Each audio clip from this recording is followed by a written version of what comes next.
9வது வசனத்தை நாம் எடுத்து வாசிக்க கேட்போம். 1 ராஜாக்களின் புத்தகம் 17வது அதிகாரம் 9வது வசனம். 1 ராஜாக்கள் 17:9. நீ எழுந்து சீதோனுக்கு அடுத்த சாரிபாத் ஊருக்கு போய் அங்கே தங்கியது. ஆண்டவருடைய வார்த்தை எலியாவிற்கு வருகிறது. கடந்த நாட்களிலே நான் வாசித்தவும் சீதோன் என்பது இஸ்ரவேலின் ராஜாவாகி ஆகாப்புடைய மாமனார் வீடு. அதற்கும் இவர்களுடைய இடத்திற்கும் இவர்கள் இருந்த அந்த கேரி தாற்றுக்கும் அந்த சீதோன் என்கிற பகுதி சீரியாவிற்கு பக்கத்தில் இருக்கு. கிட்டத்தட்ட சீரியா பகுதியில் கூட சொல்லலாம். அந்த இடத்துல இருக்கிறது 100 மைல் டிஸ்டன்ஸ் உள்ள ஒரு இடம் அது. அந்த சீதோன் என்பது யோசேபேலுடைய தகப்பனாருடைய இடம். அந்த இடத்தை அதுக்கு முன்னாடி தான் பக்கத்துல தான் கடற்கரை ஓரமாக தான் இந்த சாரிபாத் என்கிற ஊர் இருக்கிறது. இந்த எலியா யார் என்பது அகிலம் முழுவதற்கும் தெரியும். மொட்டைத்தலையன் அப்பெல்லாம் ஒரு தீர்க்கதரிசிகள்லாம் இப்படித்தான் இருப்பாங்க அப்படிங்கிற ஒரு வரைமுறையோடு வாழ்ந்தவர். அந்த எலியா புறப்பட்டு போகும் பொழுது எல்லாரும் சொல்லியிருப்பாங்களா சொல்லியிருக்க மாட்டாங்களா? உங்க மக யோசேபேலுக்கு விரோதமாக அகிலம் முழுவதுமாக மழையை நிறுத்தினவன் இவன் என்று எல்லாரும் சொல்லி இருப்பார்கள். அப்படி சொல்லப்பட்ட ஒரு ஆளுதான் இந்த எலியா. இவன் எவ்வளவோ டிஸ்டன்ஸ் நடந்து போய்கிட்டே இருக்கான். தேசம் முழுவதும் பசி பட்டினி, தண்ணீர் இல்லாத நிலைமை. இஸ்ரவேலுக்கு மாத்திரமல்ல, யூத ராஜ்யத்திற்கு மாத்திரமல்ல, சீரியாவிற்கும் அகிலம் முழுவதும் ஒரு பெரிய பஞ்சத்தை ஒரே ஒரு தேவ மனிதனால் வந்தது. ஒரு அல்லேலூயா சொல்லுங்க பார்க்கலாம். நீங்க வாயை திறந்து கர்த்தரிடத்துல சொன்னீங்கன்னா, நியாயமா கர்த்தருடைய நாமத்திற்கு மகிமையாய் சொன்னால் உங்கள் வார்த்தைகளை கர்த்தர் நிச்சயமாகவே கனப்படுத்துவார். அல்லேலூயா. தேவனுடைய வார்த்தை அந்த கேரி தாற்றண்டையில இருக்கும் பொழுது அவனுக்குள் உற்பத்தி ஆகிறது. ஒருவேளை ஆண்டவர் சொல்லி இருக்கலாம், தினமும் காகங்கள் வந்து உனக்கு உணவு கொடுக்கிறது, தண்ணீர் வேண்டும்னா இங்கே நான் ஒரு ஊற்ற உண்டாக்குவேன் ஆண்டவர் சொன்னார், சொல்லியிருக்கலாம். ஆனா அவர் அப்படி சொல்லல. அவன் நன்றாக ஜெபிக்க ஆரம்பிக்கும் பொழுது அவனுக்குள் ஒரு விருப்பம் உருவாகிறது. என்ன விருப்பம்?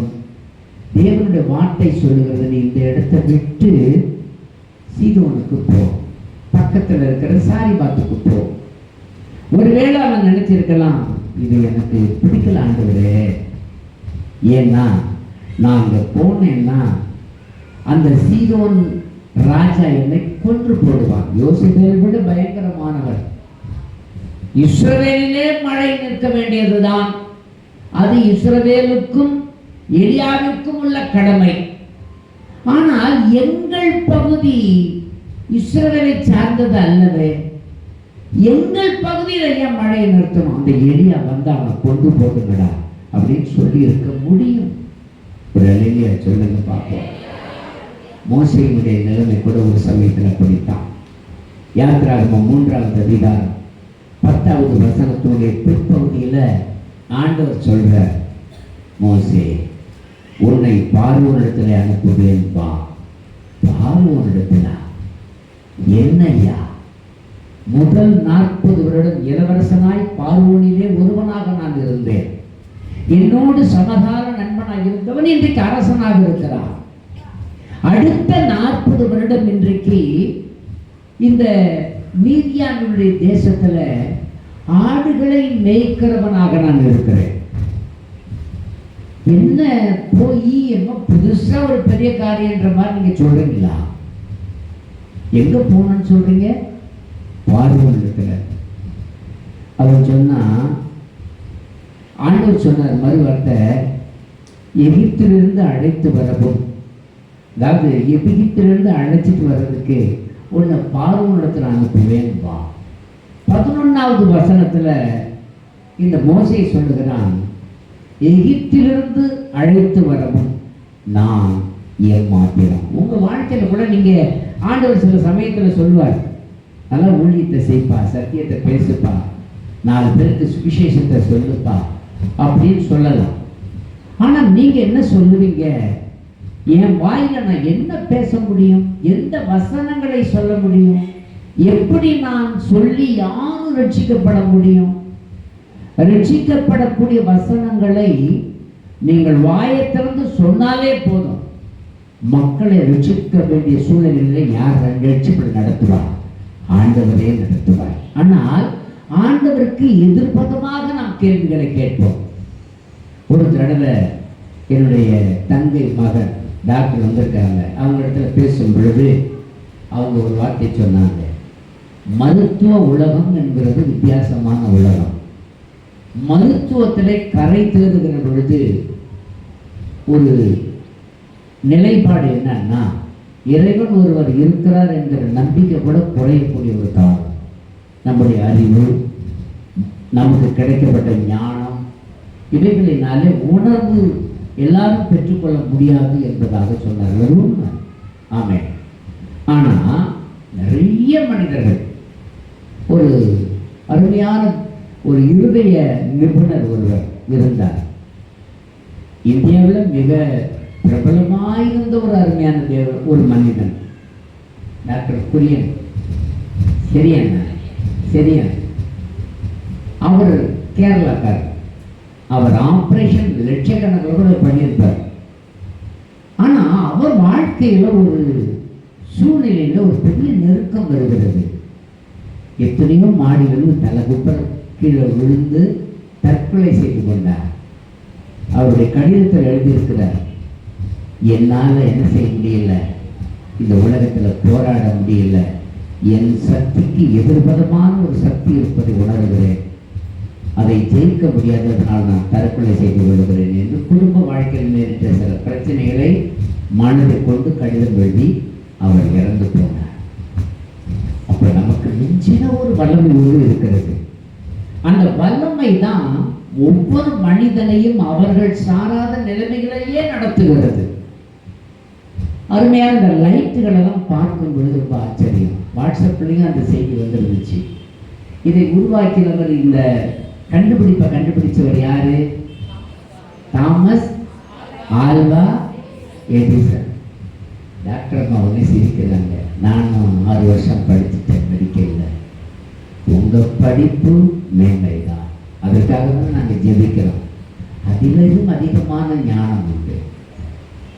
தாமஸ் ஆல்வா எடிசன் ஒரு நாள் அவருடைய 5ஆம் வகுப்பு படிக்கும் பொழுது அவங்களுடைய வகுப்பு ஆசிரியர் ஒரு கடிதத்தை கொடுத்திருந்தார்கள். அந்த கடிதத்தை எடுத்துக்கொண்டு வந்து தன்னுடைய தாயிடத்தில் கொடுக்கிறார். அந்த கடிதத்தில் என்ன எழுதியிருந்தது என்பதை குறித்து அவருக்கு தெரியாது. அவங்க அம்மா மாத்திரம் ஒரு வார்த்தை சொன்னாங்க, நாளையிலிருந்து நீ என்ன செய்ய வேணாம், பள்ளிக்கு போக வேண்டாம். உனக்கு பாடம் சொல்லிக் கொடுக்கக்கூடிய அளவுக்கு அறிவில் சிறந்தவர்கள் யாரும் அங்கே இல்லை. ஆகவே நாளைய தினத்திலிருந்து நான் உனக்கு வகுப்பு ஆசிரியராக இருக்க போகிறேன். அந்த ஊரிலேயே மிகப்பெரிய லைப்ரரி ஒன்று இருந்தது. அங்கே போனார்கள். அவர்களுக்கு தேவன் கொடுத்த ஞானத்தின்படி அநேக புத்தகங்களை எடுத்து, வகுப்பு ஆசிரியர் நடத்துகிற பாடம் அல்ல, வித்தியாசமான முறைகளிலே அவருடைய உள்ளத்தின் ஆழத்தில் புதிய கண்டுபிடிப்புகளை உருவாக்கக்கூடிய எண்ணங்களை அமைந்த அநேக புத்தகங்களை எடுத்து அவர்களுக்கு டீச் பண்ண ஆரம்பிச்சார். அதை கேட்டுட்டே இருந்தாங்க. எத்தனை வருடங்கள், ஒரு சில வருடங்கள் ஆயிற்று. அதன் பிறகு அவருக்குள் ஒரு ஞானம் வந்தது. அம்மா கிட்ட சொன்னார், அம்மா இனிமேல் நான் படிக்க விரும்பல, என்னப்பா செய்யணும்னு விரும்புகிற, நிறைய எனக்குள்ள ஒரு விருப்பம் இருக்கிறது. இந்த சிம்பிளி விளக்கு எண்ணெயில் வெடிக்கிற அந்த தீவெட்டி, இந்த வெளிச்சத்தை விட வெளிச்சத்தை நான் கண்டுபிடிக்கணும்னு விரும்புகிறேன். அதற்குரிய ஒரு சக்தி இருக்குதில்லை, அதை இறைவனிடத்தில் நான் கேட்டு நான் ஜெபித்து வருகிறேன். எனக்கு சில ஞானங்களை கொடுத்திருக்கிறார், அதை நான் செய்ய போகிறேன். கண்டுபிடிச்சார். எத்தனையோ லைட்டுகள் உருவாக்க உடைந்தது. ஒரு நாள் அந்த டங்ஸ்டன் இழையோடு கூடின ஒரு பல்பை, ஆரம்ப பல்பை கண்டுபிடித்தார். அது வெளிச்சத்தில் ரொம்ப கம்மி தான். ஆனால் அந்த வெளிச்சத்தை பார்த்த உடனே இவருக்கு மகிழ்ச்சி. இவர் உடனடியாக தன்னுடைய தாயார் இடத்துல போய் சொன்னார். தாய் வந்து பார்த்தார்கள், என் பிள்ளை எவ்வளவு அருமையான கண்டுபிடித்திருக்கிறார். அவர் இன்னும் கண்டுபிடிப்புகளை கண்டுபிடிக்க தன்னுடைய தாயார் எழுதி வைத்த, மரித்ததற்கு பிறகு தாயார் எழுதி வைத்த டைரிகள் எல்லாம் படிக்க ஆரம்பித்தார். அதிலிருந்து ஒரு கடிதம் ஒன்று விழுந்தது. அந்த கடிதத்தை எடுத்து படித்தார்.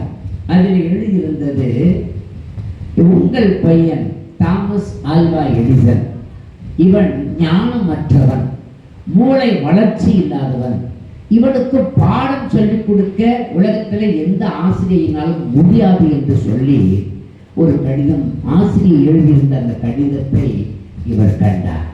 அது மாத்திரமல்ல, அவருடைய தாயார் ஒரு கடிதம் எழுதி வைத்திருந்தார்கள். அந்த கடிதத்தோட அதில் அவர் சொல்லியிருந்தாரு, என் பிள்ளையை குறித்து என் தேவனிடத்தில் கேட்டேன். என் தேவன் சொன்னார், ஞானத்தில் சிறந்தவனாக நான் அவனை உருவாக்குவேன் என்று சொல்லி அவனுக்கு ஏற்ற ஞானத்தை நான் கொடுப்பேன் என்று சொன்னார். விசுவாச வார்த்தைகளை நான் அவரிடத்திலே உருவாக்கினேன். அவன் தெய்வத்தை நோக்கி ஒரு நாளும் ஜெபிக்கிற மனிதனாக, தோல்வியான வார்த்தைகளை அவன் கேளாதவனாக நான் அவனை உருவாக்கினேன். இன்றைக்கு அவன் சிறந்த மனிதனாய் மாறுவான். ஒரு அழகையா சொல்லுங்க பார்ப்போம். அப்போ நம்முடைய வாழ்க்கையில எது முடியாதுன்னு நினைக்கிறோமோ அது முடியும்னு நம்ம விசுவாசிக்கிறோம். எதை சாதிக்க முடியாதுன்னு நினைக்கிறோமோ அதை சாதிக்க உணர்வடையணும். என்னுடைய வாழ்க்கையில் வருகிற எந்த போராட்டமாக இருந்தாலும் சரி, மருத்துவத்துக்கு நான் முதலிடம் கொடுக்க மாட்டேன். மருத்துவம் தேவைதான், நம்புவேன். ஆனா அதை விட அதிகமாக தேவனை நம்புவது என்னுடைய வழக்கம். அல்லேலூயா, அல்லேலூயா. ஒரு சமயம் ஹார்ட் அட்டாக் வந்தப்பவும் சரி, இன்னொரு தடவை உடம்பு ஃபுல்லா புண்ணான அந்த சமயம் முழுவதும் சரி, கர்த்தருக்கு முதலிடம் கொடுப்பேன். உங்க வாழ்க்கையில தேவன் ஏதோ ஒரு காரியத்தை செய்ய உங்களை தூண்டினால் அந்த தூண்டுதலை செய்ய பயப்பட வேண்டாம். திருப்பம் புங்கனூர்ல இருக்கிற அருமையான சகோதரி அன்றைக்கு வந்து சொன்னாங்க, ஐயா என்னோட வாழ்க்கையில இருந்த இந்த போராட்டத்தில் நான் ஜெயிக்கணும். அப்போ நான் சொன்னேன், நீங்க எந்த பக்கம் நிற்க விரும்புறீங்க? அந்த பக்கம் போனீங்கன்னா கோடியை பார்க்கலாம். உங்க அத்தை பையன் அவர் வைத்திருக்கிற ஃபாரின் தான் போறாரு, காரு பங்களா எல்லா வசதியும் உண்டு. நீங்க அந்த பக்கம் போனீங்கன்னா எல்லாமே கிடைக்கும்.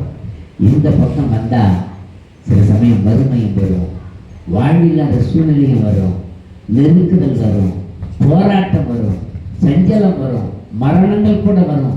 நீங்கள் நினைக்கக்கூடாத வாழ்க்கை கூட அமையாமல் போகலாம். ஆனால் கர்த்தர் உங்களோட இருப்பார். எதை விரும்புறீங்க? ஏசப்பா போறீங்க.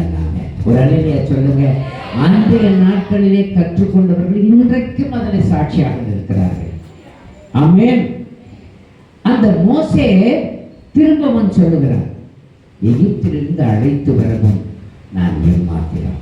13வது வசனத்துல அவன் சொல்றான், அவருடைய நாமம் என்ன என்று கேட்டால் நான் என்ன சொல்லுவேன்? ஆமென்.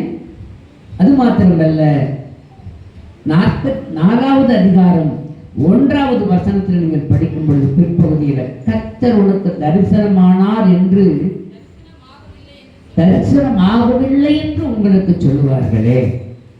10வது வசனம் அதிலேயே சொல்றான், நான் திக்குவாயும் மந்த நாபம் உள்ளவன். 13வது வசனத்துல, நீர் அனுப்ப யாரையாவது சுத்தமா இருக்கிற ஒருவரை அனுப்பும். ஆண்டவருக்கு தேவை நீங்க தான் உங்களை விடவே மாட்டார். நான் ஒரு சாட்சி. 83 ஊழியத்துக்கு ஒப்பு கொடுத்தேன். 85 பின்மாற்றம் வந்து சவுதிக்கு ஓடினேன். என்னால எங்குமே நிலைச்சிருக்க முடியல. சிறைக்கு வந்து அங்க அழுது ஜெபிச்சேன், விடுதலை கொடுத்தாரு. கட்டாயமா அந்த பொறுப்பை என் தலையில வச்சாரு. அவர் இன்றைய வரைக்கும் நடத்தி கொண்டே இருக்கிறார். ஒரு அழகியா சொல்லுங்க பார்ப்போம். நீங்கள் தேவனுக்கு தேவை. உலகத்தால் நீங்கள் வெறுக்கப்படும் பொழுது ஆண்டவர் உங்களை பார்த்து சொல்லுவார். 4வது அதிகாரம் 11வது வசனத்துல, சகலரையும் உண்டாக்கினவர் நான் அல்லவா. 12வது வசனத்துல சொல்றாரு, உன் பேச வேண்டியது உனக்கு நான் போதிப்பேன். 4வது அதிகாரம் 20வது வசனத்துல, அப்பதான் அவன் கீழ்ப்படிந்து தன் மனைவியையும் தன் பிள்ளைகளையும் கழுதியின் மேல் ஏற்றிக்கொண்டு எகிப்து தேசத்திற்கு திரும்பினான். தேவனுடைய கோலையும் தன் கையிலே பிடித்துக் கொண்டு போனான். அல்லேலூயா, அல்லேலூயா. அப்படியே எலியா எழுந்து சாரிபாத்துக்கு போனான். கிட்டத்தட்ட 100 மைல் டிஸ்டன்ஸ். உங்களை அழைத்த தேவன் எந்த நிலையில அழைத்தாரோ அதே நிலையில நீ ஓடணும். நீ அந்த நிலையில ஓடாம உன் சொந்த விருப்பத்தை நீ பார்க்க ஆரம்பிக்கும் போது வாழ்க்கை நஷ்டமாகிவிடும். என் வாழ்க்கையில முற்பகுதி, சபையோருக்கு எல்லாருக்கும் சொல்லியிருக்க, முற்பகுதி மிகுந்த நஷ்டம். ஆனா ஆண்டவர் கொடுத்ததற்கு பிறகு, என்னுடைய மனைவியாக பிரியாவை கொடுத்ததற்கு பிறகுதான் ஊழியத்திலேயே ஒரு மாற்றம். ஒரு அல்லேலூயா சொல்லுங்க பாப்போம். அழைப்பை மறக்காதே, உன் தரிசனத்தை நீ மறக்காதே. 82ல் அழைத்தார். 89ல் எங்க அப்பாவை முடக்கி, எங்க அப்பா மேல ரொம்ப பாசமா இருப்பேன், அதன் நிமித்தம் அந்த ஊழியத்தை நான் சுமக்க வேண்டிய நிலைமை. 3 பேர் இருந்தாங்க. 100கணக்கானவர்கள் இருந்த இடத்துல எல்லாரும் போயிட்டாங்க. 3 வயசானவங்க தான் இருந்தாங்க. அந்த வயசானவங்களை கொண்டு இன்னைக்கு 2000 வருஷத்துக்கு மேல நான் ஞானஸ்தானம் கொடுத்திருக்கிறேன். இங்கே உருவானவர்கள் தமிழகத்துடைய எல்லா இடங்களிலும் இருக்கிறார்கள். ஓசூர்ல இருக்காங்க, கன்னியாகுமரியில் ஒரு 10 குடும்பம் இருக்காங்க, மெட்ராஸ்ல ஒரு 40 குடும்பத்துக்கு மேல இருக்காங்க, தஞ்சாவூர்ல இருக்காங்க, கும்பகோணத்துல இருக்காங்க, சீர்காழியில் இருக்காங்க. நீங்க எந்த ஊரை சொன்னாலும், காரைக்கால ஒரு 10 குடும்பமாவது நம்முடைய விசுவாச மக்கள் இருக்கிறார்கள். நாகப்பட்டினத்துல இருக்காங்க. எல்லா இடங்களிலேயும் இங்கிருந்து ரட்சிக்கப்பட்டவர்கள் போயிருக்கிறார்கள். அழைப்பு எங்களை நடத்துகிறது. அந்த தரிசனம் எங்களை உருவாக்குகிறது. அந்த தரிசனத்தை நீங்கள் உணர்ந்து கொள்ளும் பொழுதுதான் உங்கள் வாழ்க்கையில் ஒரு பெரிய மாற்றம். கிட்டத்தட்ட 37 வருடமாக நடத்தின தேவன் உங்களை நடத்துவார். நீங்கள் கணவன் மனைவியாய் இருக்கும் பொழுது அந்த கணவன் மனைவிக்குள்ள அன்பை கனப்படுத்தணும். அந்த கணத்துல கொஞ்சம் கூட குறையக்கூடாது. உங்களுடைய எல்லாமே உங்க மனைவிக்கு தான் சொந்தம். உங்களுடைய மனைவிக்குரியது அனைத்தும் உங்களுக்குத்தான் சொந்தம். இதுல யாரும் இடையில குறுக்கிட முடியாது. அதே சமயத்துல உங்க தாய் தகப்பன்மாரை நீங்கள் நேசிக்கணும், அவர்களுக்கு முதலிடம் கொடுக்கணும். 2 தடவை எங்க அப்பா வீட்டை விட்டு வெளியே போனாங்க. நாங்க போனாலும் திரும்ப தான் போய் ஓட்டிப்போம். எங்க அப்பாவும் அம்மாவும் இறக்குற வரையில நாங்க அவர்களோடு தான் கடைசி வரைக்கும் இருந்தோம். எங்க அம்மாவே ஒரு தடவை சொன்னாங்க, வீட்டை விட்டு போயிடு, எனக்கு சரியா வராதுன்னாங்க. ஒரு வீட்டில் வாடகைக்கு இருந்தோம். அதுல என் மாமியை வச்சுட்டு நாங்க அங்க ஒரு நாள் இருப்போம், இங்க ஒரு நாள் இருப்போம், கவனிச்சுக்கிட்டே இருப்போம். எங்க அப்பா இறந்தாங்க, நான் தான் அடக்கம் பண்ணேன். என் தாய் இறந்தாங்க, நான் தான் அடக்கம் பண்ணேன். என்னுடைய சகோதரிகளை நான் பராமரித்து வருகிறேன். என்னுடைய தம்பி எல்லா திருமண காரியங்களையும் அனைத்தையும், திருமண நிச்சயதார்த்தம், வரவேற்பு, அனைத்து காரியத்தையும் நாங்கள் தான் செஞ்சோம். அது கடமை. தாயை கனப்படுத்தாத எந்த மகனும், தகப்பனை கனப்படுத்தாத எந்த மகனும் சரியாக வாழ்ந்ததாக சரித்திரம் இல்லை. எங்களுடைய ஆசீர்வாதத்திற்கு அடிப்படை நான் என் தாயையும் தகப்பனையும் கனம் பண்ணினதே. அவர்களுடைய விருப்பம் என்னன்றது உணரணும். இஸ்லாமிய வேதம் இஸ்லாமியர்களுக்கு சொல்லுகிற ஒரு காரியம் என்ன தெரியுமா? ஒரே ஒரு காரியம்தான், தாயின் காலடியில சொர்க்கம் இருக்கிறது. ஆகவே இஸ்லாமியர்கள் தங்கள் தாயை மிக உயர்வாக நினைப்பார்கள். எல்லாத்தை விட உயர்வாக நினைக்கிறது தாயை. நான் அப்படி சொல்லல, பரிசுத்த வேதம் அப்படி சொல்லல. நீங்கள் உங்கள் தாயை கனப்படுத்த வேண்டும், தாய்க்கு முதலிடம் கொடுக்க வேண்டும். உங்களை பெற்று ஆளாக்கி அழகு பார்க்கிற உங்கள் தகப்பனை நீங்கள் மறக்கவே கூடாது. அவர்களுடைய மன விருப்பம் என்ன?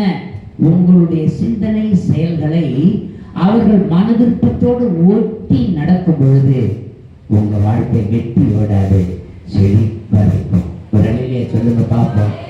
அல்லேலூயா, அல்லேலூயா. உங்களை அழைத்த தேவனை மறக்கக்கூடாது. உங்களுடைய தாய் தகப்பனுடைய மன விருப்பங்களை விட்டுவிடக்கூடாது. தடுமாற்றம் வரும், ஆனால் அதை விட்டு வெளியில வரக்கூடாது. எனக்கெல்லாம் எவ்வளவு தடுமாற்றம் வந்தது. ஆனா எங்க அப்பா 3 மாதம் மரணப்படுத்தல இருந்து சுகமானார். எங்க அப்பாவுக்கு பிறகு எங்க அப்பா 18 வருஷம் நல்ல சுகத்தோடு இருந்தாங்க. மூளை ரத்த குழாய் வெடித்து போன மனுஷன். டாக்டர்ஸ் எல்லாம் ரட்சிக்கப்பட்டாங்க. திரும்பவும் அதே மாதிரி 3 மாதம் கோமா ஸ்டேஜில் போயிட்டாங்க. நான் நகரவே இல்லை, எங்கள் அப்பா பக்கத்தில் தான் இருந்தேன். ஊழியத்துக்கே போக மாட்டேன். ஒரு நாள் ஒரு அருமையான தீர்க்க தரிசியான ஒரு தேவ மனிதர் கேரளாவிலிருந்து வந்தார். அவர் பேர் என்ன? பிரசாந்த். நல்ல ஒரு தீர்க்க தரிசி. 24 மணி நேரமும் ஜெபித்துக் கொண்டு இருப்பார். அவர் ஒரு வார்த்தை சொன்னார், தேவனோடு போராட வேண்டாம். 3 மாதம் உன் தாயும் தகப்பனும், உங்க தகப்பன் 3 மாதம் கோமா ஸ்டேஜில் இருந்தார். அதே மாதம் 3 மாதம் நிறைவு பெறப்போகிறது. நீங்கள் உங்க தகப்பன் பக்கத்தில் இருந்தால் அவருடைய ஜீவன் அவர்களை விட்டு கடந்து போகாது. உடனே ஊழியத்துக்கு போங்க, ஜீவனை கர்த்தர் எடுத்துக்கொள்வார் என்று சொன்னார். நான் அதை நம்பலை. ஆனால் அவர் சொன்னார், நீங்கள் வெளியே போன அடுத்த நிமிஷம் நடக்கும்னார். நான் என்னுடைய மனைவியும் ஜீப் எடுத்துக்கிட்டு அர்ஜென்ட்டான ஒரு என்ன ஜபத்துக்காக போனோம், ஒரு வளையனை விழா காலிக்கு போறதாக புறப்பட்டு போய் கொண்டிருக்கிறோம். போயிட்டு இருக்கும் பொழுதே நாங்கள் போய் அங்கே இறங்குறோம். எங்களுக்கு முன்னாடி ஃபோன் வருது. என்னன்னா, அப்பா இறந்துட்டாங்க, உடனே வாங்க. நிதானமா அந்த விழாவை நடத்திட்டு சாயந்தரம் ஜெபம் பண்ணிட்டு உடனே புறப்பட்டு வீட்டுக்கு வந்துட்டோம். ஆண்டவர் ஒரு அப்பா அம்மா பிள்ளைகள் உறவை அவ்வளவு கவனமாய் கவனிக்கிறார். அதை நேசிக்கிறார். அவர்களை நேசிக்கணும். அவர்களுக்காக நம்முடைய சுக துக்கங்களை கூட விட்டு கொடுக்கணும். இது சபையோர் அத்தனை பேருக்கு சொல்லுகிற காரியம். என் வாழ்க்கை அப்படிப்பட்ட ஒரு அனுபவம் தான். ஆமென். உங்க வாழ்க்கையில் நீங்கள் கடந்து போன பாதையை கர்த்தர் மறக்கவே மாட்டார். ஆமென். எவ்வளவோ தடுமாற்றங்கள் வரலாம், கவலைகள் வரலாம், போராட்டங்கள் வரலாம், மடிந்து விழுந்து விடுவோமோ என்கிற எண்ணங்கள் வரலாம். எலியாவினிடத்தில் கர்த்தர் சொன்னார், நீ நீண்ட தூரம் போகணும். ஆண்டவரே, நான் பசி பட்னியோடு இருக்கிறேன்னு எப்படி போவேன்? 100 சொச்சம் மைல் தண்ணி கூட இல்லை எனக்கு. இங்கே நான் உனக்கு தண்ணி கொடுத்தேன்ல, என்ன மணிமாறன், நான் சொல்ற கால விழுதா? இங்கே நான் தண்ணி கொடுத்தேன்ல, நீங்க புறப்பட்டு போங்க. ஆமென். செல்வம் எங்க இருக்கீங்க? செல்வம் விறகட செல்வம் கொஞ்சம் அப்படி இந்த பக்கம் வந்திருப்பா. நீங்களே உங்களை வெளிப்படுத்திருக்கீங்க. அல்லேலூயா. ஆமென். பக்கத்தில் இருக்கிறவங்க கொஞ்சம் ஒரு ஜெபம் பண்ணிட்டு இருந்தாங்கன்னா என்கிட்ட கையை தூக்குங்க. கர்த்தர் நல்லவர். போய்கிட்டே இருக்கிறான். ஆண்டவர் சொன்னார், நீ போவா. என்ன சொன்னீங்க? ஒரு விதவைக்கு நான் கட்டளையிட்டு இருக்கிறேன், நீ போ சொல்றீங்க. ஒரு விதவைக்கா 100 மைல் நடந்து போயிட்டு இருக்கிறான். எவ்வளவு வேதனை தெரியுமா? எலியாவின் அனுபவங்கள் நம்முடைய வாழ்க்கையில் வந்தா அது மகா பயங்கரமாக இருக்கும். ஆண்டவர் சொன்னார், உன் வார்த்தையினால் நான் மழையை நிறுத்திவிட்டேன், உன் வார்த்தையினால பணியை நிறுத்திட்டேன். எந்த தேசம் மாத்திரமல்ல, இஸ்ரேல் மாத்திரமல்ல, யூதா மாத்திரமல்ல, அசிரியா மாத்திரமல்ல, அகிலம் முழுவதுக்குமே நான் ஒரு பெரிய தடுமாற்றத்தை உன் நிமித்தம் நான் உருவாக்குவேன். கரங்களை தட்டி ஒரு அலையை சொல்றேன்.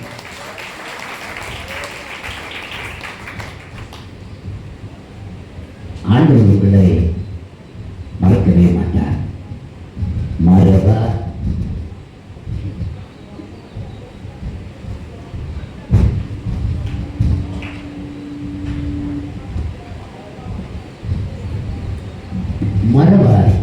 இயேசு மறவார்.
ஹாஸ்பிட்டல் சபீதா மெடிக்கல் காலேஜ் 3 நாள் தங்கியிருந்தேன்.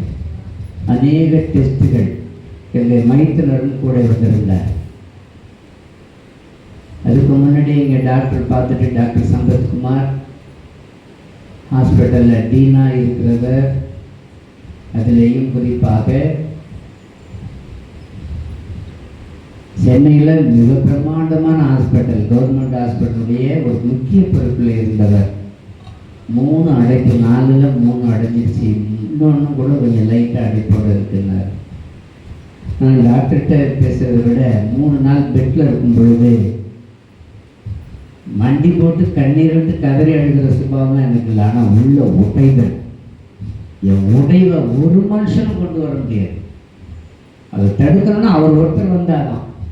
அவர்கிட்ட கேட்டேன், புழக்கணுமா, இருதயத்தை கீழே இழுத்து போட்டு அறுக்கணுமா, என் தொடை நரம்பு எடுத்து மேலே இதையும் ஜாயின் பண்ணி இந்த அடைப்புக்கு பதிலாக இன்னொரு வழி உருவாக்கணுமா, எதுக்கு நான் உண்மை ஆராதிக்கிறேன்னு 3 நாள் 3வது நாள் என் மனசில் ஒரு சொல்ல முடியாத ஒரு சந்தோஷம், ஒரு அமைதி. ஹாஸ்பிட்டல் கொண்டு போகிறாங்க. ஒரு பிராமணர் தான் இந்த ஆப்ரேஷன் பண்ணணும், அவர் வரல. இன்னொரு ஸ்பெஷலிஸ்ட் வரல. டாக்டர் ஆதில்னு ஒரு இஸ்லாமியர் தான் இன்னும் அந்த ஆப்ரேஷன் தேட்டரில் கொண்டு போய் என் இருதயத்தை நான் ஏற்றாப்புல பார்க்குறேன். 2-3 மணி நேரம் 4 மணி நேரம் கூட ஆச்சு. டெஸ்ட் பண்ணாங்க.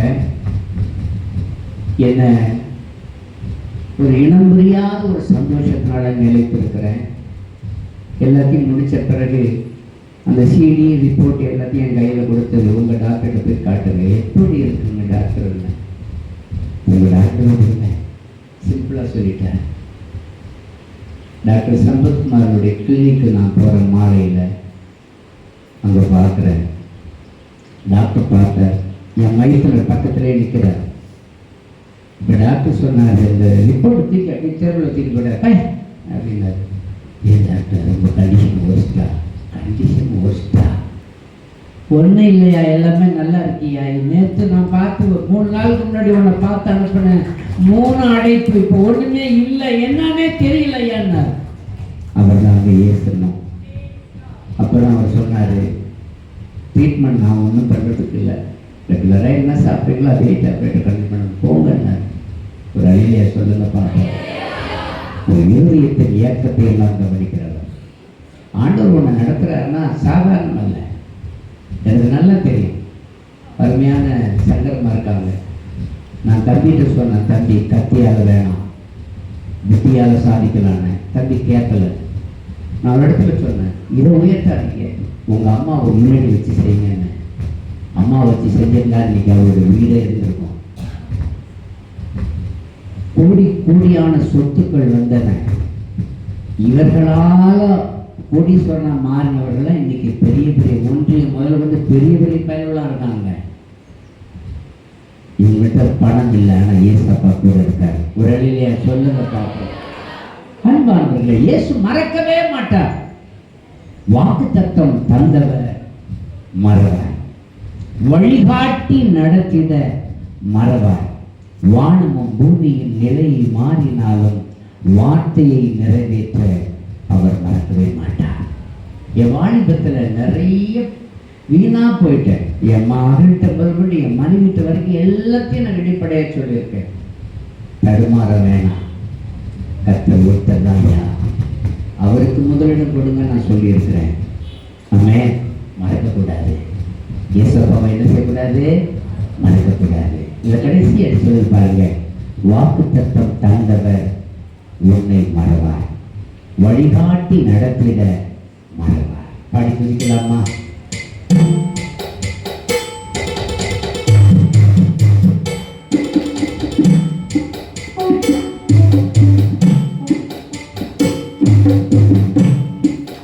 வாக்குத்தத்தம் தந்தவர்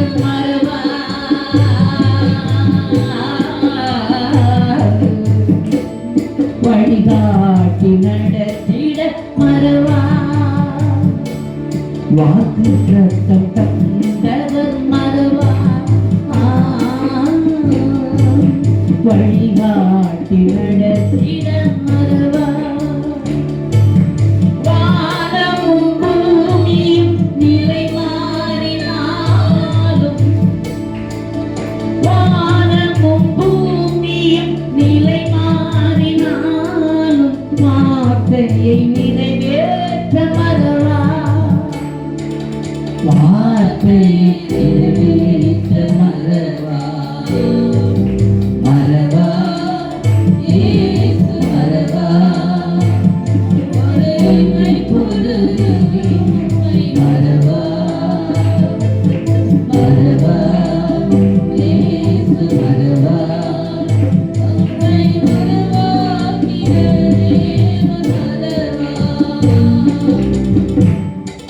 கத்தோலிக்க நாடார் கல்யாண மண்டபத்தில் ஆராதனை நடத்திட்டு இருந்தோம். இந்த இடத்தை வாங்கினோம். இந்த இடத்த வாங்கிறதுக்கு முன்னாடியே ஆண்டவர்கிட்ட ரொம்ப நாள் நாங்கள் ஜெபித்தோம். ஆண்டவரே, எங்களுக்கு ஒரு நல்ல வாகனம் வேணும். ஒரு சமயம் பாஸ்டர் குமார் அவர்கள் பாஸ்டிங் பிரேயர்கள் நடத்தும் பொழுது ஒரு விசுவாசி அவர் இப்போ இல்லை, கத்தருக்கு நித்திரை அடைந்து விட்டார். அவர் இங்கேருந்து புறப்பட்டு வந்தார். வந்து பாஸ்டர் குமார் அவருடைய கரங்களிலே ஒரு வண்டி சாவியை கொடுத்தார். ஐயா, நான் ரிட்டையர்மெண்ட் ஆகிட்டேன். நான் என்ன ஆண்டவருக்கு ஏதாவது செய்யணும்னு ஜெபித்தேன். எனக்கு இந்த மக்களை ஷிஃப்ட் பண்ணுறதுக்கு ஒரு வண்டி வாங்கி கொடுத்தா நல்லா இருக்கும்னு என்னோட மனசில் தோணுச்சு. அந்த வண்டி ஒரு ஜீப்பு, பழைய மாடல் வில்லிஸ் ஜீப் ஒன்று வாங்கி கொடுத்தார். நான் வாங்கினது 30 ரூபாய்க்கு, செலவு பண்ணுறது 60 ரூபாய் எக்ஸ்ட்ரா செலவு பண்ணியிருக்கேன். இதுக்கு மேலே என்னால் முடியாது, ஆகவே சாவியை கொண்டு வந்து நான் கொடுக்குறேன்னு சபையில் வந்து கொடுத்தார். ஒரு வழியிலே சொல்லுங்க பார்ப்போம். எதுவுமே நம்ம காசு கொடுத்து வாங்கலை. 1991ஆம் வருடம் எங்கள் அப்பாவுக்கு நான் வாங்கி கொடுத்துட்டு போன ராஜதூத் வண்டி பழுதாயிடுச்சு, ஓட்டவே முடியாத கண்டிஷன். அப்போ நான் ஆண்டவர்கிட்ட சொன்னேன், எனக்கு ஒரு புல்லட் வேணும். எங்கள் அத்தை பையன் சென்னையில் இருந்தார். அவர் ஃபோன் பண்ணார், இங்கே ஒரு புல்லட்டுக்கு வந்து வாங்க பாருங்க. நான் போய் கேட்டேன். அவர் சொன்னார், கிட்டத்தட்ட 8500 ரூபா ஆகும். 1963ஆவது வருஷத்து மாடல் மிலிட்ரி வண்டி, சிகப்பு கலர் வண்டி, ஜம்முன்னு இருந்துச்சு. நான் போய் ஒருத்தர் கேட்டேன், எவ்வளோ பணம் இருக்கு, நீங்கள் எவ்வளோ பணம் தருவீங்கன்னாரு. 5100 ரூபாய்க்கு நான் ராஜதூத் வண்டி வாங்கி கொடுத்துட்டு போனேன். அதே ரேட்டுக்கு திரும்ப விற்க ஆண்டவர் உதவி செஞ்சார். 4 வருஷம் உபயோகப்படுத்திட்டு அந்த 5100 ரூபாய் எடுத்துட்டு போய் அவர்கிட்ட கொடுத்தேன். இவ்வளோ தான் இடத்துல இருக்குது, இது 8500 ரூபா உங்களுக்காக கொடுக்குறேன், போங்கன்ட்டார். பணத்தை வாங்கிட்டு வீட்டுக்கு வந்துட்டேன். வீட்டுக்கு வந்து எங்கள் அம்மாட்ட அப்பாட்ட ஒன்றும் சொல்லலை, மனசோட உட்காந்து அழுதுகிட்டு இருக்கிறேன், மனசில் அழுதுகிட்டு இருக்கேன். திடீர்னு எனக்கு ஒரு ஃபோன் வருது. 2-3 நாள் கழித்து நீங்கள் திரும்பவும் வாங்கினார். நான் போனேன். எங்கள் அத்தை பையன் போனப்போ அந்த பெரிய பணக்காரன் அவர் சொன்னார், ஐயா 8500 ரூபா கிட்ட சொன்னேன், 5100 ரூபாய்க்கு நீங்கள் சொன்னீங்க, ஒரு 500 ரூபா வச்சு சேர்த்து கொடுக்கக்கூடாதான்னாரு. தரங்க, 500 ரூபா அவர் கையில் கொடுத்தேன். 5600 ரூபா. அவர் சொன்னார், நீங்கள் போயிட்டீங்க, 3-4 நாள் எங்கள் குடும்பத்தில் சொல்ல இல்லாத பிரச்சனை. அந்த சாமியார் கிட்ட அவர்கிட்ட வண்டியை கொடுத்ததுன்னு என் மனைவி சொல்லிட்டா, அதுக்காக தான் அந்த வண்டியை கொடுக்குறேன்னாரு. ஒரு அலையிலையா சொல்லுங்க பார்ப்போம். அதில் 1 லிட்டர் பெட்ரோல் போட்டு 2 லிட்டர் டீசல் போட்டு வண்டியை ஓட்டுறேன். மேகத்தில் போகிற மாதிரி இருக்கும். ஏன்னா நீங்கள் யாரும் எனக்கு அப்போ கொடுக்கல. 91ஆவது வருடத்திலிருந்து 94ஆம் வருடம் வரையிலையும் 93ஆவது வருடம் வரைக்கும் படாத பாடு. சில சமயத்தில் மண்ணெண்ணெய் கிடைச்சதுன்னா கொஞ்சம் புகை குறையும். 1 லிட்டர் மண்ணெண்ணெய் 1 லிட்டர் பெட்ரோல். வண்டி சீஸ் ஆகிற கண்டிஷன். அப்போ ஒரு சூழ்நிலை ஒன்று வந்துச்சு. டீசல் வண்டி எல்லாரும் பழைய வண்டியில் போட்டு என்டாஸ்மெண்ட் பண்ணி அதை ஓட்டலாம். எங்கள் பக்கத்து வீட்டுக்காரன் என்னை போட்டு நச்சு அடிக்கிறோம், இந்த வண்டி என்கிட்ட கொடுத்துருங்க, தயவுசெய்து என்கிட்ட கொடுத்துருங்க. ஐயோ நீங்கள் வரல, அந்த வண்டியை 13 ரூபாய்க்கு நான் கொடுக்குறதுக்கு பேசிட்டேங்க. 2வது நானே டீசல் பண்ண போகிறேன்னா, நான் ஒரு துணி என்கிட்ட பேசலை, டீசல் பண்ணுற அளவுக்கு என்கிட்ட காசும் இல்லை. உடனடியாக அவன் சொல்கிறான், 13,00,000 ரூபா கையில் பணத்தை கொடுத்து வண்டி வாங்கிட்டு போயிட்டான். ஒரு அலையிலே சொல்லுங்க, இதே மாதிரி தான் வண்டியை ப்ரொமோஷன் தான் ஆண்டவர் கொடுத்தாரு, எதுவுமே நாம் கொடுக்கல. 84ஆவது வருஷம் பாஸ்டர் ஆர்த்தர் செல்லராஜ் அவர்கள் என்னுடைய பெட்ரோல் புல்லட் அவர் வாங்கிட்டு திரும்ப இன்னொரு வண்டி என்ன கிடைச்சிட்டு ஆண்டவர் வாங்கினார், வாங்க செஞ்சார். அவரும் சீப் ரேட்டுக்கு தான் கொடுத்தாரு. அரண்டு போய் 1 வாரம் கழிச்சு என்கிட்ட கொடுத்தாரு. நான் விரும்புறது நீங்கள் கொடுக்கல, ஆண்டவர் உங்கள் குடும்பத்தில் வந்து பேசுவார். உங்கள் தலைப்பிள்ளைலாம் ஊழியத்துக்கு கொடுக்கணும். சரியா ஷீலா? சரிதானே? பொண்ணு தாயா இருக்கு, அதை கொடுங்க. அடுத்தது 5 வரும். ஆமாம், என்ன திருப்பண சொல்லு. சரிதானே? பொண்ணு கொடுக்குறீங்களா பையனை கொடுக்குறீங்களா? பொண்ணா? பையனை கொடுங்க. 1 நம்பர் ஆள். நான் பேர் சாத்தியாக சுவிசேஷம் எழுதுவான். அல்லேலூயா. அன்பானவர்களே, நிறுத்தங்கள் போராட்டங்கள் வருகிற பொழுது சோர்ந்து விடக்கூடாது. கர்த்தர் உங்களுக்கு கொடுத்திருக்கிற அந்த தரிசனத்துக்காக ஓடணும். எனக்கு இந்த இடத்துக்கு வந்த பிறகு ஷீட் போடுறதுக்கு காசு இல்லை. ஆண்டவர் சொன்னார், உங்ககிட்ட என்ன இருக்குன்னார். ஷீட்டு போடுறதுக்கு எந்த விசுவாசியும் பணம் கொடுக்கல. மற்ற மரங்கள் எல்லாம் வாங்குறதுக்கு நம்முடைய அருமையான சகோதரர் ஜோசப் பக்கிரிசாமி அவர்கள் மிக பிரம்மாண்டமான 2 கொட்டகையை நம்ம கட்டி கொடுத்தார்.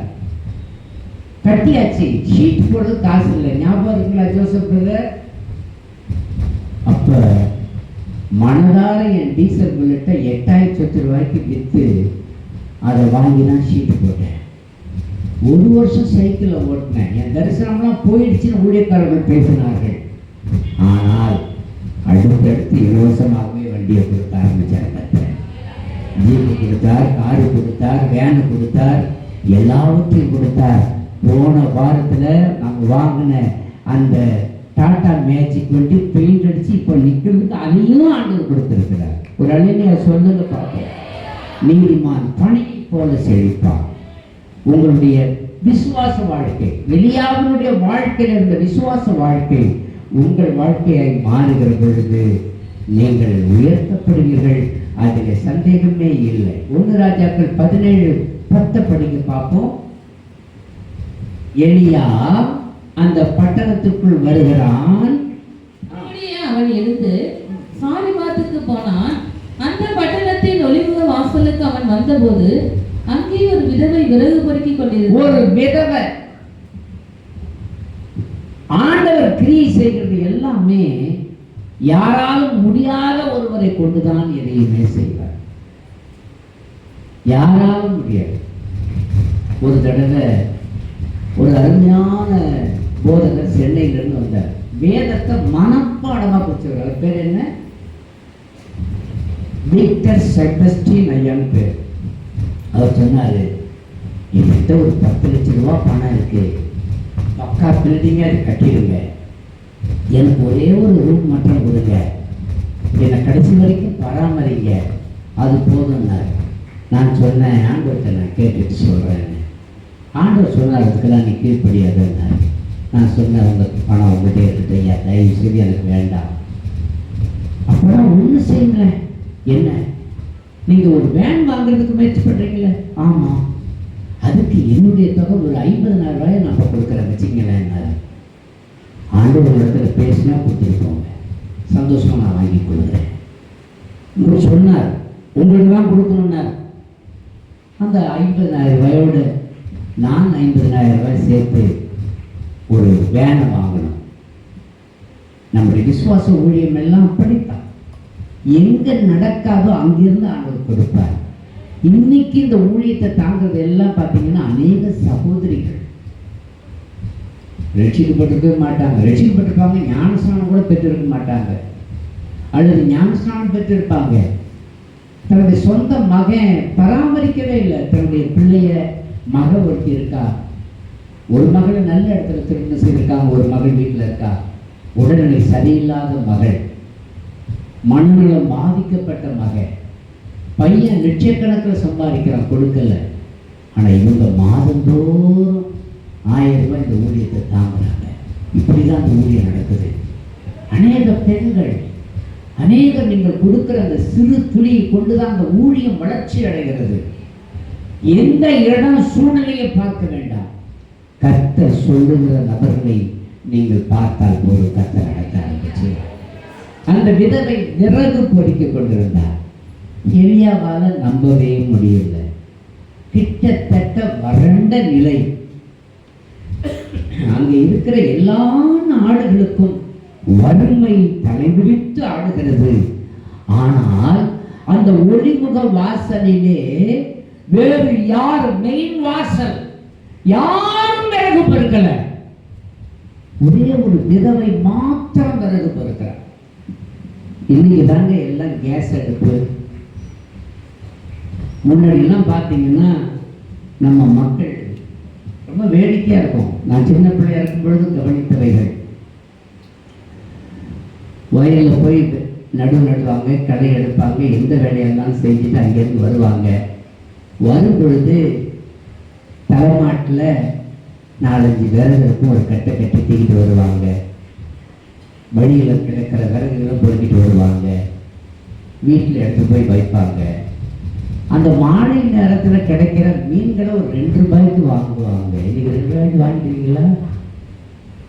சங்கீதா சொல்கிறப்பல 2 ரூபாய்க்கு 2000 ரூபாய்க்கு வாங்கினா கூட திருப்தியாக வாங்க முடியாது. என்ன சங்கீதா நான் சொல்லி சரிதானே? ஆமென், அல்லேலூயா.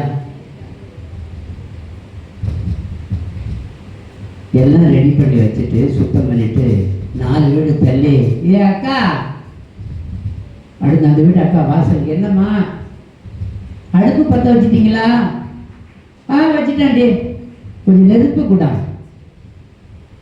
இப்போ தீப்பெட்டி சரியா இல்லைன்னா கடைக்கு போயிட்டா ஒரு பாக்கெட்டு தீப்பெட்டி வாங்கிக்குவாங்கன்றாங்க. ஒரு வாரம் கூட நிற்க மாட்டேங்குது, அடுத்தது ஒரு தீப்பெட்டி பாக்கெட் வேணும்ன்றாங்க. அடுத்த வீட்டு அக்காட்ட கொஞ்சம் நெருப்பு வரும். இவங்க அங்கேருந்து போகிறப்பவே அவங்க வீட்டு ஓரத்தில் கிடக்கிற மாடு எப்பொழுதுமே எல்லார் வீட்லேயும் இருக்கும். கொஞ்சம் வைக்கோல் எடுத்துக்கொள்வாங்க. நல்லா கவனிச்சு கேளு மவளை, காதில் வாங்குறீங்களா? 4-5 மாடு இருக்கு, ராட்டியை தட்டி வைக்கிறீங்களா? அதெல்லாம் நமக்கு செட் ஆகுது. அவர்கிட்ட சொல்கிறேன், அவர் பெயிண்ட் அடிக்க ஓடிடுறார். வீட்டுக்காரர் இருக்கார், அவரு கையை தூக்குங்க, ஐயா வீட்டுக்காரர் இருக்கீங்களா? பெயிண்ட் அடிக்கிறதோட நிற்கக்கூடாது, சாணியும் தட்டி கொடுக்கணும். அந்த விராட்டியில் சமையல் பண்ணுனா என்னம்மா சூடு, என்னம்மா அழகாக இருக்கும். ஆமென். எங்கள் மக வைஷ்ணவி கூட சொல்கிறாப்புல, நானும் கேள்விப்பட்டிருக்கேன், எனக்கு கொஞ்சம் ராட்டி அவர் வாங்கிட்டு வர சொல்லி கொடுங்க. ஐயா வாங்கிட்டு வந்து கொடுப்பீங்களா? வீட்டுக்காரம்மாவுக்கு வளர்ந்து அடுத்த நிமிஷம் ஓடியே போயிடுவான். இந்த அப்பா சரி கிடையாதுன்றா. அந்த ராட்டி எடுத்துகிட்டு வந்து அந்த வைக்கோலில் நெருப்பு வச்சுட்டு இப்படி 4 வீடு 4 கதையை பேசி வீட்டுக்கு வந்து வைப்பாங்க. அருமையாக அடுப்பு எறிவேன். நான் சொல்ல சரின்றவங்களாம் கையை உயர்த்துக்கலாம் சகோதரிமார்கள்ல. சில பேர் கையை தூக்குறதில்லை, எங்கே நம்ம மானம் போயிடுவோம். அதுதான் நல்லது. எங்கள் பாட்டி ரொம்ப அழகாக சமைச்சு கொடுப்பாங்க. தண்ணியாக இருக்கும் குழம்பு, அவ்வளோ டேஸ்ட்டாக இருக்கும். நான் 1லிருந்து 5 வகுப்பு வரைக்கும் எங்கள் பாட்டியோடு தான் தங்கியிருந்தேன், எங்கள் தாத்தாவோடு தான் இருந்தேன். என் தம்பி தங்கச்சிங்கெல்லாம் ராஜபாட் நடை. அதுவும் என் தங்கச்சி பிறந்ததுக்கு பிறகு எங்கள் அப்பா அப்படி எங்கள் தங்கச்சி மேலே அவ்வளோ ஒரு அவாதி பாசம், ரொம்ப விருப்பம். ஆனால் நான் 5 வகுப்பு வரைக்கும் படிச்சுட்டு வீட்டுக்கு வந்தேன். எங்கள் தாத்தா பேத்தி விட சொன்னாங்க, விடலை. பேத்திக்காக அந்த தொழிலே விட்டுட்டு இங்கே வந்து உட்காந்து பேத்தி தூக்கி வச்சு வளர்த்தாங்க. பெரிய மகளை மட்டும் நடத்தினாங்க. அன்பார்களே, அன்றைக்கு இருந்த அந்த அனுபவம் இருக்குது, இன்னைக்கு இல்லை. விறகு பொறுக்கிக்கிட்டு இருக்கிறா. அந்த விறகு பொறுக்கிற ஒரு சூழ்நிலையில அப்பதான் இவனுக்கு புரியுது. என்ன புரியுது? இவ வீட்டுல மட்டும்தான் அடுப்பு எரியுது, வேற எங்கேயுமே எரியல. அப்ப ஆண்டவர் என்ன சரியான இடத்துக்கு தான் கொண்டு வந்திருக்கிறார். அவளை பார்த்துட்டு ஒரு வார்த்தை கேட்கிறார். 17-10 படிக்க பார்ப்போம். பிற்பகுதியில அவன் அவளை பார்த்து கூப்பிட்டு, நான் குடிக்கிறதுக்கு கொஞ்சம் தண்ணீர் ஒரு பாத்திரத்தில் எனக்கு கொண்டு வா. என்னது 130 கிலோமீட்டருக்கு மேல நான் வந்திருக்கிறேன், குடிக்கிறதுக்கு என்ன வேணும்? கொஞ்சம் தண்ணி. அவன் கொஞ்சம் குடிக்கிறான். கொண்டு வர அவள் போகிற போது அவன் அவளை நோக்கி கூப்பிட்டு, கொஞ்சம் அப்பமும் உன் கையிலே எனக்கு கொண்டு வா. ஒரு பிட்டை போட்டுறான், தண்ணி எடுக்க சொல்றான். அவன் துணிஞ்சு போறான். அப்புறம் உலகத்திலே தண்ணி இல்லை, இந்த வீட்டுல தண்ணி இருக்கு. அப்போ அவன் சொல்றான், சரி எனக்கு கொஞ்சம் அப்பமும் ஒன்று சுட்டு எடுத்துட்டு வா. எனக்கு அன்பானவர்களே, இன்றைய காலகட்டத்தில் ஊழியர்கள்லாம் வித்தியாசமா போயிட்டு இருக்கு. பெரிய ஆள், ஒரு பெரிய தேவ மனிதன் தூத்துக்குடியில் இறந்து போனார். அவருடைய ஆடைகள் வெள்ளைதான், கணவன் மனைவி உறவு இல்லை. ஆனால் ஒரு பெட்டை பிரித்து பார்த்தா கட்டுக்கட்டாக மூட்டு இருந்துச்சு. அவரை கொண்டுட்டாங்க. எவ்வளவோ சில சம்பவங்கள் அப்படித்தான். இன்னைக்கு மயிலாடுதுறை பகுதியில் வெளிப்படையாய் நான் வெட்கத்தோடு சொல்லுகிற அனுபவம். ஒரு வீட்டுக்கு பாஸ்ட் ஒருத்தருக்கு நல்ல பாம்பு கடிச்சிருச்சுன்னாங்க. நான் என்னுடைய மனைவி போயிருக்கிறோம். நூற்றுக்கணக்கான சில்லறை ஊழியர்கள் இருக்கிறார்கள். அங்கே ஒரு கட்சியை சார்ந்த பிரமுகர் வந்து ஒவ்வொரு நபருக்கும் 2000 ரூபாய் பணத்தை கொடுத்துருக்கிறார். அடுத்த நாள் இன்னொரு கட்சியை சார்ந்த பிரமுகர்கிட்ட அதை நடத்தின அந்த ஊழியக்காரனே போய் அவர்கிட்டயே எல்லா ஊழியர்களையும் வர சொல்லி 2000 ரூபாய் வாங்கி கொடுக்குறார். அப்போ அந்த ஊழியக்காரன் யாருக்கு ஓட்டு போட சொல்லி சொல்லுவான்? எவ்வளவு இழிவான ஒரு தொழில், இழிவான ஒரு நிலைமை. இந்த கடைசி நாட்களிலே அது நடக்கிறது. ஆனால் நாம் ஜாக்கிரதையா இருக்கணும். அல்லேலூயா. சவாலான ஊழியம், சவாலான குடும்பம், இதைத்தான் கர்த்தர் எதிர்பார்க்கிறார். உலகத்துல நீங்க இப்படி இல்லாததுனால உங்களை பைத்தியம் சொன்னா அதை பற்றி கவலைப்படாதீங்க. காசு பணத்துக்கு நிற்காதீங்க. கர்த்தர் ஒருவருக்கே நில்லுங்க. அல்லேலூயா. குடிக்கிறதுக்கு கொஞ்சம் தண்ணீர், குடிக்கிறதுக்கு என்ன வேணும்? கொஞ்சம் தண்ணீர், கொஞ்சம் அப்பம். ரெண்டுமே அவர்கிட்ட இருந்துச்சு, ரெண்டுமே அவர்கிட்ட இருந்துச்சு.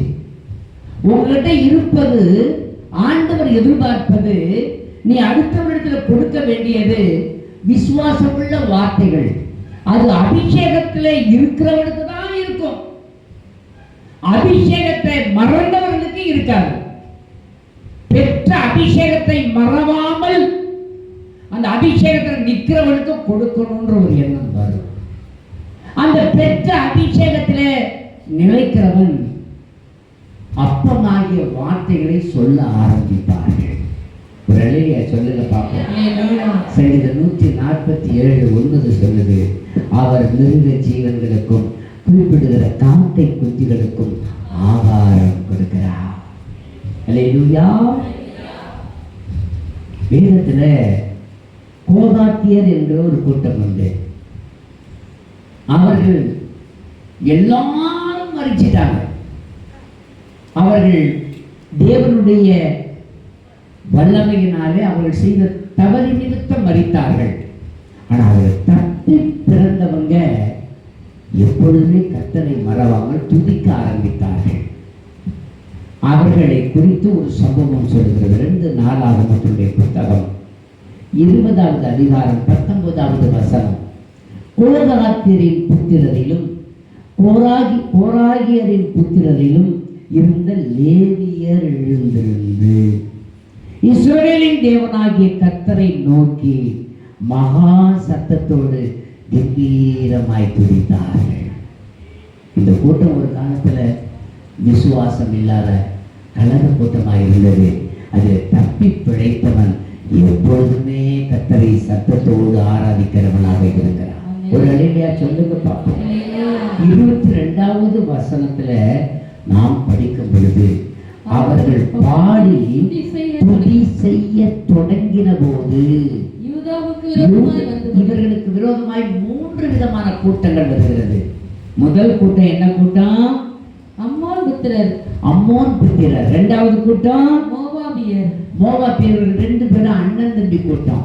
2 பேரும் லோத்தினுடைய தவறான சந்ததி. 3வது சேயீர் மலை தேசத்தார். இவர்கள் யாருன்னா யாக்கோபினுடைய அண்ணன் ஏசாவுடைய சந்ததியை சார்ந்தவர்கள். இந்த 3 பேரும் பார்த்துக்கிட்டு இருக்கிறான். இந்த 3 பேரும் பார்த்துட்டு ஒரே ஒரு காரியத்தை செய்யறாங்க. என்ன காரியத்தை செய்யறாங்கன்னா, அவன் பார்க்கிறான், இந்த பயலுக்கு கத்தியே கிடையாதையா. இனிமே துதிங்கிறானோ, இயேசுங்கிறானோ, தெய்வங்கிறானோ, ஆராதனைங்கிறானோ, சட்டமா ஆராதிக்கிறானோ, இவனை ஈஸியா அடிச்சிடலாம். அந்த 3 பேர்ல 2 பேர் ஒன்று சேரும்.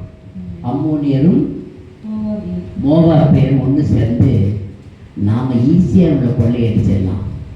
இந்த சேயீர் மலை தேசத்தார் எதுக்கு? அப்போ நம்ம என்ன செய்யலாம்? நம்ம 2 பேரும் சேர்ந்து அவனை க்ளோஸ் பண்ணுவோம். 2 பேர் சேர்ந்து அவனை சுத்தமாக ஒரு ஆள் கூட இல்லாமல் அடித்தான். இதுக்கு பிறகு அம்மோன் புத்திரருக்குள்ள ஒரு எண்ணம் வருகிறது.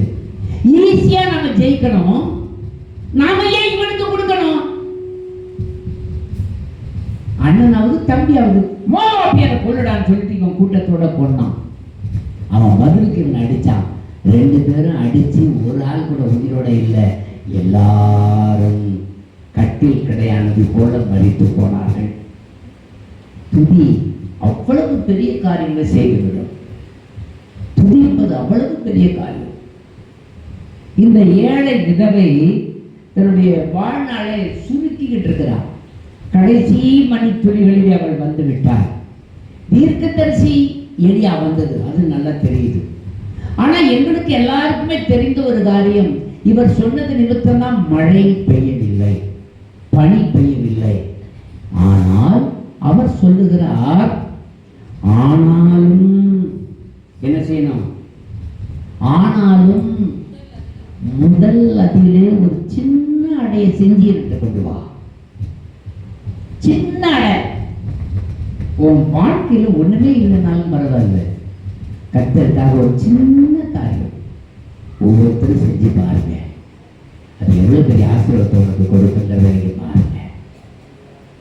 சின்ன துளி மறக்கவே முடியாது. அல்லேலூயா, அல்லேலூயா, அல்லேலூயா, அல்லேலூயா. ஆண்டவர் மறக்க மாட்டார். ஆண்டவர் மறக்கவே மாட்டார். உங்களுடைய வாழ்க்கையில் இருக்கிற அந்த அனுபவம் உங்களை புத்தி உள்ளவர்களாக வழிநடத்தும். புத்தியுள்ள 5 பெண்கள் அப்பத்தை மட்டும் இல்லை, என்னையும் வச்சிருந்தாங்க. வசனம் மாத்திரம் நம்மை பாதுகாப்பதல்ல, அந்த வசனமும் கிரியை செய்யக்கூடாத காலங்களிலே நீங்கள் பெற்ற அபிஷேகம் தான் உங்களை நடத்தும். அந்த அபிஷேகம் தான் உங்களை விசுவாசத்தின் பாதையில் கொண்டு போய் சேர்க்கும். ஒரு சகோதரி அடிக்கடி காணிக்கைன்னு வந்து கொடுப்பாங்க. நான் இடத்துல கேட்டேன், அம்மா இவ்வளோ காணிக்கை கொடுக்குறீங்களம்மா, உங்கள் குடும்ப வாழ்க்கைக்கு தேவை இல்லையா? அவங்க சொன்னாங்க, எனக்கு குழந்தை இல்லை, ஆனால் ஒன்று தேவனுக்காக செஞ்சா அதன் பலன் எனக்கு கிடைக்கும். அந்த நம்பிக்கை, அந்த விசுவாசம் எனக்குள்ள இருக்கு. அவளுக்காக நான் செய்வேன். இன்னைக்கு அவங்க செய்கிறாங்க. உங்கள் வாழ்க்கையில் விசுவாசங்கிறது ரொம்ப முக்கியம். அந்த விசுவாசத்தின்படியே முதல் அடையை செய்து கொஞ்சம் தண்ணீரோட இட்டு கொடுக்கிறார். தேவ மனுஷன் சாப்பிட்டான். திரும்பவும் 1 ராஜாக்கள் 17-12 படிக்க முடிக்க போறேன். அதற்கு அவள், பானையில் ஒரு பிடி மாவு, கடையத்தில் கொஞ்சம் எண்ணெயுமே அல்லாமல் என்னிடத்தில் ஒரு அடையும் இல்லை என்று உம்முடைய தேவனாகிய கர்த்தருடைய ஜீவனை கொண்டு சொல்கிறேன். இதோ நானும் என் குமாரனும் சாப்பிட்டு செத்து போக அதை எனக்கும் அவனுக்கும் ஆயத்தப்படுகிறதுக்கு 2 விறகு பொறுக்குகிறேன் என்றாள். அவன் சொன்னா, நீ உன் வார்த்தையை செய், ஆனால் நான் சொல்றதை நீ செய். அவள் அதை உணர்ந்து முதல் அடையில 17-13 தான் அவர் சொல்றார், பயப்படாதே, நீ போய் உன் வார்த்தையின்படியே ஆயத்தப்படுத்து. ஆனாலும் முதலே அதிலே எனக்கு ஒரு சிறிய அடையை கொண்டு வந்து இடத்தில் கொண்டு வா, பின்பு உனக்கும் ஒரு குமாரனுக்கும் பண்ணலாம். எவ்வளவு அருமையான வார்த்தை. முதல்ல தேவனுக்காய் நாம் கொடுக்கும் பொழுது அவருடைய ஆசீர்வாதம் அவ்வளவு மேன்மையாய் நாம் பார்க்க முடியும். என்னுடைய வாழ்க்கையில் நான் எல்லாவற்றையும் ஆண்டவருக்காகவே கொடுக்கிறவன். என்னுடைய பிள்ளைகளுக்கு கொடுக்கலாமா, உறவினர்களுக்கு கொடுக்கலாமா, தேவனுக்கு கொடுக்கலாமான்னா தேவனுக்கு தான் நான் முதல்ல கொடுப்பேன். தேவன் அவ்வளவு நல்லவர், அவ்வளவு மேன்மையானவர். உங்களுடைய வாழ்க்கையில் விசுவாசத்தில் அந்த பரீட்சையில் நீங்கள் தேடிட்டீங்கன்னா போதும், கர்த்தர் உங்களை உயர்ந்த நிலைமையில் எடுத்து நிறுத்துவார். பயப்படாத விசுவாசம் வேணும், தைரியமான விசுவாசம் வேணும். எல்லாவற்றின் மேலும் தேவனுக்கு முதலிடமான ஒரு பாத்திரமாய் மாற உன்னை நீ ஒப்பு கொடுக்க வேண்டும். அப்படி நடக்கும் பொழுது உன் வாழ்க்கையில குறைவே வராது. ஒரு அல்லேலூயா சொல்லுங்க பார்ப்போம். அல்லேலூயா. 14வது வசனத்தை நீங்க படிங்க பார்ப்போம். கர்த்தர் தேசத்தின் மேல் மழையை கட்டளையிடும் நாள் மட்டும் பானையின் மா செலவழிந்து போவதும் இல்லை, கலசத்தின் எண்ணெய் குறைந்து போவதும் இல்லை என்று இஸ்ரவேலின் தேவனாகிய கர்த்தர் சொல்லுகிறார் என்றான். ஆமென். அடுத்த வசனம். அவன் போய் எலியாவின் சொற்படி செய்தார். அவன் போய் எலியாவின் சொற்படி செய்தான். அவளும் இவனும் அவள் வீட்டாரும் அநேக நாள் சாப்பிட்டார்கள். ஒரு நாளா 2 நாளா எவ்வளவு நாள் சாப்பிட்டாங்களா? அநேக நாள். ஆமென். அநேக நாள் சாப்பிட்டார்கள். உங்க விசுவாசத்தை கொஞ்சம் அப்படியே கொண்டு வாங்க. மடங்காத ரட்சிக்கப்படாத கணவனை ரட்சிப்புல நடத்த விசுவாச வார்த்தையை பயன்படுத்த, மடங்காத கீழ்ப்படியாத மனைவியை குறித்து உங்களுடைய வாழ்க்கையில உணர்ந்த நீங்கள் விசுவாச வார்த்தையை பயன்படுத்துங்கள். விசுவாசம் இல்லாதபடிக்கு என்னுடைய வாழ்க்கையில் குறைவு இருந்துச்சுன்னா, ஆண்டவரே எனக்கு விசுவாசத்தை ஊற்றும் என்று சொல்லுங்கள். கர்த்தர் விசுவாசத்தை ஊற்றி உங்களை நடத்துவார். ஆமென். நிறைய காரியங்கள் பேச வேண்டியிருக்கு, ஆனால் நேரம் இல்லை. கர்த்தருடைய கரத்தில் கொடுப்போம், எல்லாரும் ஜெபிப்போம். ஹல்லேலூயா.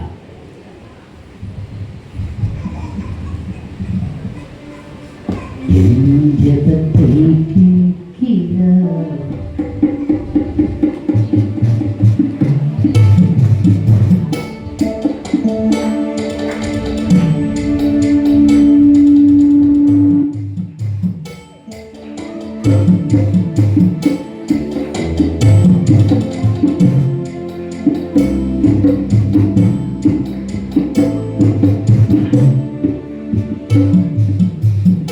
ஜெபத்தை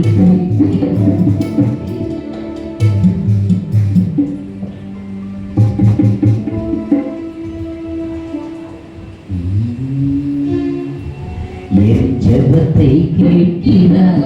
எனக்கு அருகிறார். கண்மலையில் என்னை வைத்து பாதுகாக்கிறார். என் ஜெபத்தை கேட்கிறார். எனக்கு அருகிறார். கண்மலையில் என்னை வைத்து பாதுகாக்கிறார். அலைகள் என்னை புரண்டால் அஞ்சிட மாட்டேன். அலைகள் என்னை புரண்டால் அஞ்சிட மாட்டேன். அலைகள் என்னை புரண்டால் அஞ்சிட மாட்டேன். அலைகள் என்னை புரண்டால் பயப்பட மாட்டேன். என் ஜெபத்தை கேட்கிறார். எல்லாரும் கரங்களை ஏற்றி பாடுவோம்.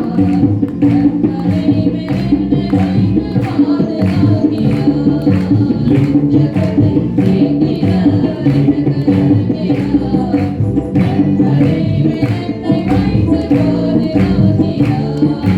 வறண்ட நிலத்தினால் கருதுகிறாரோ, வழியறியாமல் துரத்தி விட்டாரோ. வறண்ட நிலத்தினால் கருதுகிறாரோ, வழியறியாமல் துரத்தி விட்டாரோ. வருத்தம் பசி தாகம் என்னை உந்தவில்லை.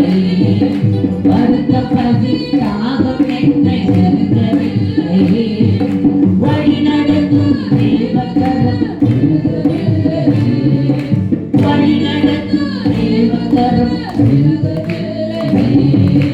என் ஜெபத்தை கேட்கிறார். எனக்கு அருகிறார். கண்மலையில் என்னை வைத்து பாதுகாக்கிறார். என் ஜெபத்தை கேட்கிறார். எனக்கு அருகிறார். கண்மலையில் என்னை வைத்து பாதுகாக்கிறார். ஜாதி வறுமையா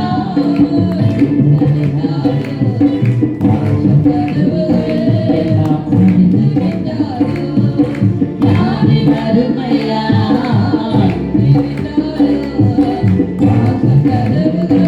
எல்லாம் முடிந்து விட்டாரோ.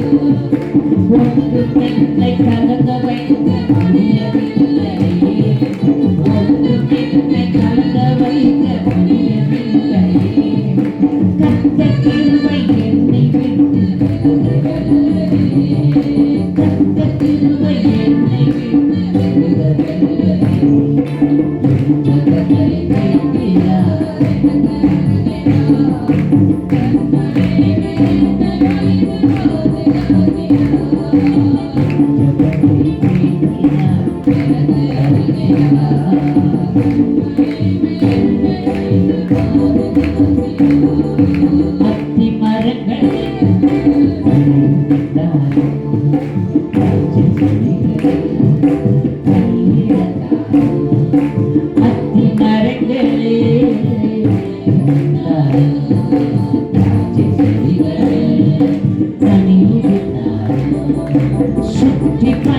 சேர்ந்த போது கருதவில்லையே, சுற்றி பஞ்சம் சேர்ந்த போது கருதவில்லையே, கத்த கரங்கள் என்னை தாங்கும் கருதவில்லையே, கரங்கள் என்னை தாங்கும் கருதவில்லையே, கருததை கேட்கிறார் என்று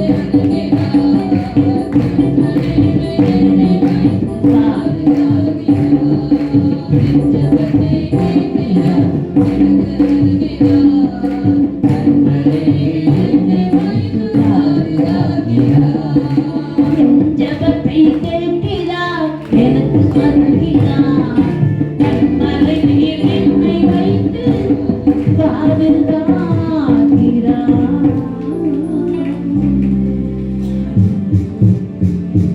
என்னுடைய ஜெபத்தை கேட்கிறவர் எல்லாரும் முழங்கால நெடும்